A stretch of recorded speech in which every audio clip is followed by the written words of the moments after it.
আসসালামু আলাইকুম।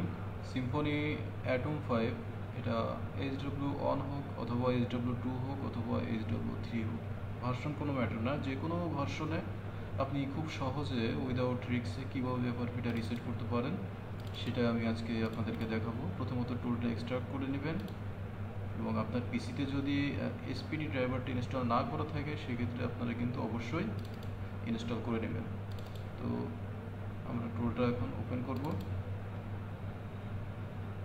এখন টুলটা ওপেন করে আমাদের ফাইল এফআরপি রিসেট যে ফাইলটা আছে সেই ফাইলটা পাথটা আমরা কপি করব।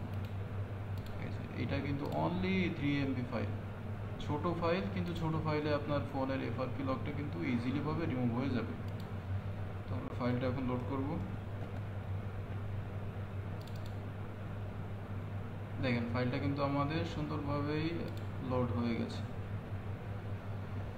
তো এখানে কিছু জিনিস দেখার বিষয় আছে। এখানে আমরা কিভাবে সেফলি আপনার এফআরপিটা ইরেজ করতেছি দেখেন, আপনার অন্য কোনো পার্টিশনে টাচ না করে কিন্তু এফআরপিটা আমরা ইরেজ করতেছি। এখন জাস্ট এখানে ডাউনলোডে ক্লিক দিয়ে আপনার ফোনটা অফ করে ভলিউম আপ এবং ডাউন দুইটা বাটন প্রেস করে আপনারা ফোনটা ইউএসবি কানেক্ট দিবেন, এফআরপিটা ইনশাআল্লাহ রিসেট হয়ে যাবে সাকসেসফুলি।